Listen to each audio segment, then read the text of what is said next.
Hi, this is Derek from MostInterestingLife.com. Today's video, I'm recording it in the war room, aka my work desk, and the video will be about the great samurai warrior Miyamoto Musashi, and more specifically his principle, the spirit of the thing.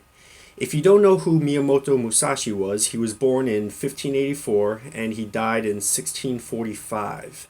He is considered to be the greatest samurai of all time and is well known for using two swords in his way of fighting rather than just one sword.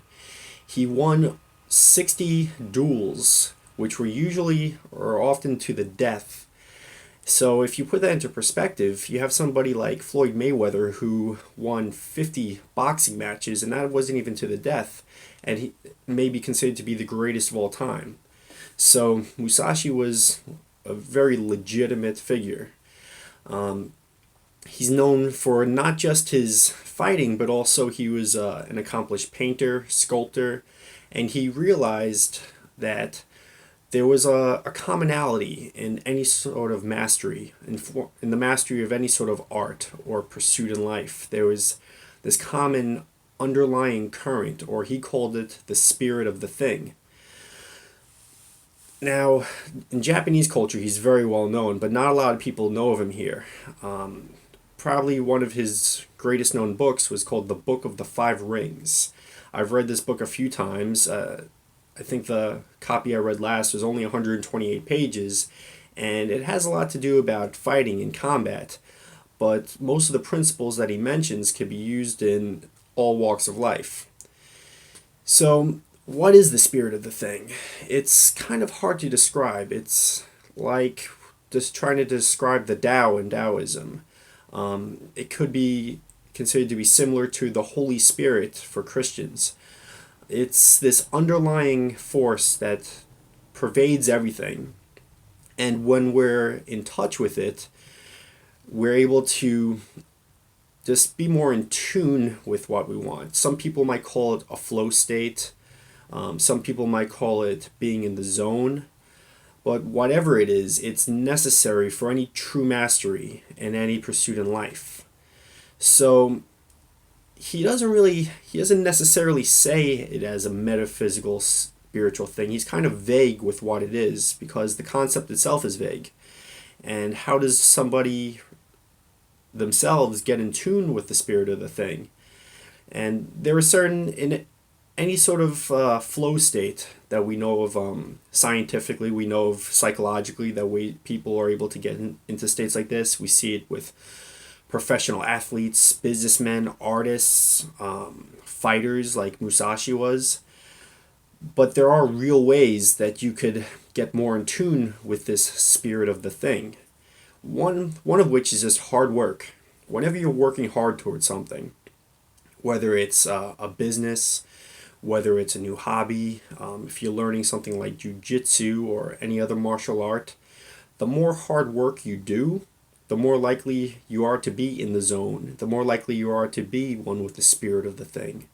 The more research you do, the more books you read, the more videos you watch, the more you talk about it and just really are passionate about something and make it part of your life, the more likely you are to be one with Musashi's spirit of the thing. So, along with hard work is this focus. If you're thinking about something all the time, if you're talking about it, if you're really passionate about it, you're focused. And this focus comes out both consciously, with your conscious mind, with the thoughts that you're aware of, and subconsciously. You might start dreaming about something, you think about something, you look around and you relate the color of different things, everything around you, surroundings, you relate it to the thing that you're looking to focus on, whatever that thing is, whatever that pursuit is.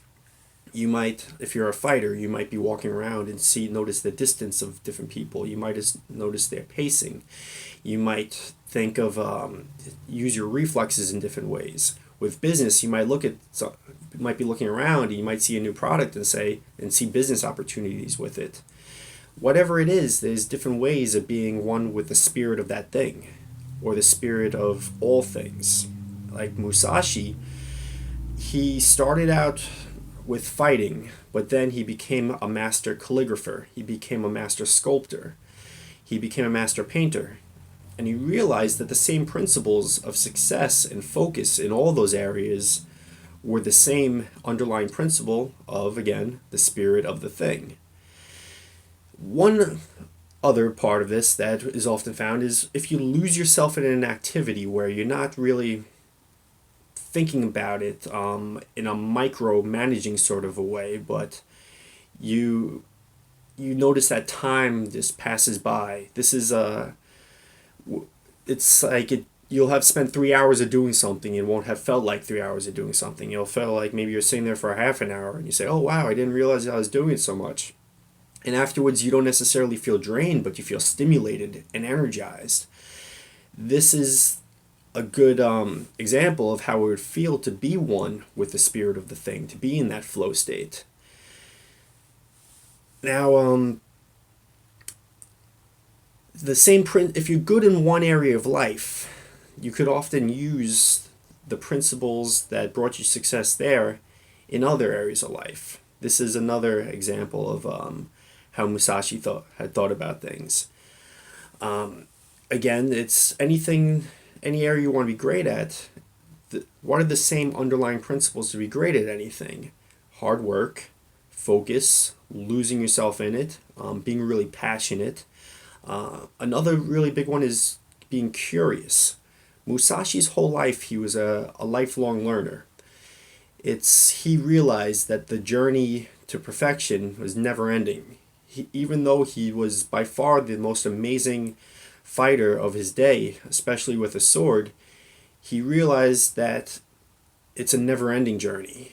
And Musashi, he was also a stoic, meaning that he believed in living a very simple life. He could have lived in great comfort. Every local lord and daimyo in all of Japan, they would have loved to have Musashi working for him, and they would have loved to have him leading a much more public life than he chose to live. But Musashi valued simplicity very much. He believed in eating simple foods, not having too much comfort, because he saw all these things as distractions from the one focus of excellence that he looked for in his life. And he realized that for him, that one focus in spirituality was better and more important than getting distracted by different luxuries in life.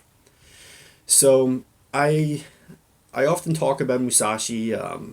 Another interesting Musashi story, which I often tell people, is one of his last duels was there was this new young samurai who was Musashi's rival at some point, named, I believe his name was Kojiro, and he had challenged Musashi to a bout, and for the longest time Musashi avoided fighting him because he didn't feel like fighting anymore. He was living in the mountains, he liked to meditate, he wasn't really looking to live that life, he had no reason to it.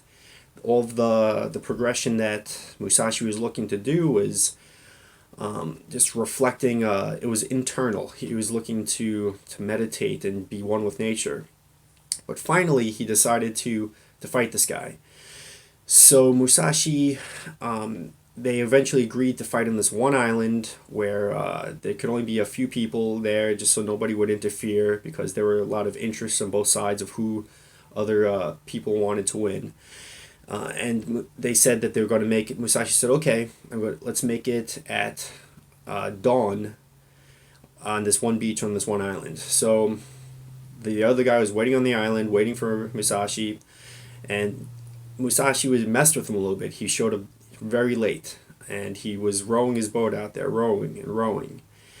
And the guy was sitting there. This other guy was an excellent fighter. He was the next best thing, and there were probably more people that thought that he would kill Musashi. He was sitting there ready with his sword. So Musashi's rowing in. He finally gets where he could jump into the water. He jumps in the water, doesn't even use a sword. He has a wooden oar that some people may have said that he made a wooden sword out of it, or some people say he kept it as an oar. He ran up with the oar straight to the guy, jumped up, smashed him on the head with the oar, killed him instantly, one blow, and then turned around, rode back home. And that was one of his greatest victories. But one of the points of it was that he was running in the water, he had a wooden oar, and with one strike, because of his amazing focus and his being one with the spirit of the thing, he was able to win one of the greatest battles that he ever had. So that's really it for this video. What is the spirit of the thing in your life? What areas are you focusing on and you want to be excellent with, that maybe you're going through the motions, but you're not really going at it at as deep of a level as you can? Are you really losing yourself in it? Are you doing everything that you possibly can? Do you eat, sleep, breathe the thing that you want to be excellent at? Or again, are you just doing the bare minimum of what actions you think you're supposed to do without really being passionate about it? So again, if you like this video, please give it a thumbs up, leave a comment, subscribe, go to my website, mostinterestinglife.com, and until next time, stay interesting.